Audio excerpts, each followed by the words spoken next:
Pertemuan pertama. Dania duduk sambil merapikan rambut dan pakaiannya.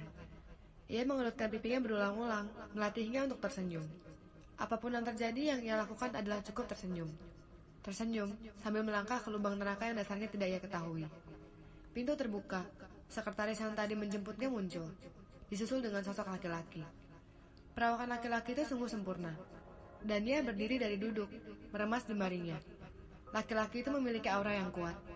Ini kali pertamanya bertemu dengan calon laki-laki yang akan menjadi suaminya. Entah karena apa, dia sudah merasa sekujur tubuhnya gemetar. Bahkan langkah kaki laki-laki itu memasuki ruangan sudah mengintimidasinya. Silakan tuan. Sekretaris itu menarik kursi dan laki-laki itu duduk dengan sikap yang sangat angkuh. Sekretaris Han meletakkan amplop besar berwarna coklat di atas meja. Dania menatap benda itu. Apa itu surat perjanjian pranikah? Dia bergumam sendiri. Dia sudah menyiapkan hatinya untuk kemungkinan terburuk yang bisa terjadi pada pernikahannya. Ini hanya pernikahan untung dan rugi. Ayahnya telah menjualnya untuk melunasi semua hutang perusahaan.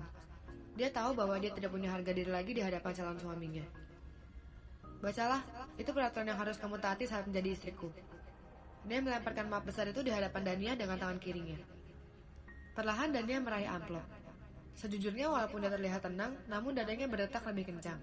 Ia menghembuskan nafas pelan agar pikirannya tetap bisa fokus. Apa ini? Pihak pertama, Saga Rahadian Wijaya. Pihak kedua, Dania Andini. Peraturan yang berlaku selama pernikahan adalah pihak pertama adalah aturan yang harus dipatuhi oleh pihak kedua. Dania mencoba mencerna tulisan yang ada di depannya. Satu kalimat panjang itu sudah mewakili semuanya. Bahwa ia bukan apa-apa. Ia hanya harus patuh tanpa bicara. Apa maksudnya ini? Apa artinya dia adalah aturan hidup yang harus kupatuhi selama pernikahan berlangsung? Kata-katanya adalah titah. Begitu? Apa dia pikir dia itu kaisar? Seluruh bulu kuduk Dania merinding. Karena menyadari laki-laki di hadapannya memang bisa melakukan apapun yang dia mau. Maaf, boleh saya bertanya maksud dari aturan ini? Saga menatap wanita yang akan menjadi istrinya ini tajam. Artinya patuhi semua apa yang kukatakan. Setelah mengucapkan kalimat pendek itu, bibirnya menyeringai. Apa bisa Tuhan menjabarkan apa saja itu, agar saya tidak melakukan kesalahan ke depannya? Dan dia menjawab dengan tersenyum. Dia menahan hatinya yang bergejolak dengan berwajah ceria. Sekilas Dania bisa melihat Saga terkejut dengan kata-katanya. Bibirnya terlihat tersenyum samar dengan sinis. Keluarkan HP-mu. Dania menuruti kata-kata Saga. Catatlah, peraturan pertama, jangan pernah mencampuri urusan pribadiku. Apapun itu, termasuk hubunganku dengan wanita lain. Baik. Saga menatap lurus wanita di depannya yang masih mencatat dengan cepat di HP-nya. Gadis ini tidak terlihat terkejut dengan aturan pertama yang ditulisnya. Yang kedua, lakukan kewajibanmu dan peranmu sebagai istriku tanpa banyak bicara. Baik, dan dia menatap Saga. Apa hanya ini, Tuan? Gadis ini benar-benar sedang menantangku sepertinya. Saga menatap tidak suka. Maaf, apakah saya boleh menanyakan sesuatu? Katakan, Saga menjawab acuh. Apa saya bisa tetap melakukan pekerjaan saya seperti biasanya? Aku tidak peduli dengan pekerjaanmu, lakukan sesukamu. Yang harus kamu lakukan adalah menjaga sikapmu di luar sana. Jangan sampai beredar gosip yang bisa menghancurkan nama baikku. Ingatlah, aku bisa membantu keluargamu bertahan hidup. Tapi aku juga bisa membuatnya hancur berkeping-keping seperti remahan debu. Dan dia menelan ludahnya. Benar, seperti inilah watak asli laki-laki di depannya. Ternyata rumor berhati dingin itu sungguh benar adanya. Baik Tuan, saya akan patuh menjadi istri Anda dan menjalankan semua aturan yang Anda buat. Terima kasih atas semua kebaikan yang Tuhan berikan kepada keluarga saya.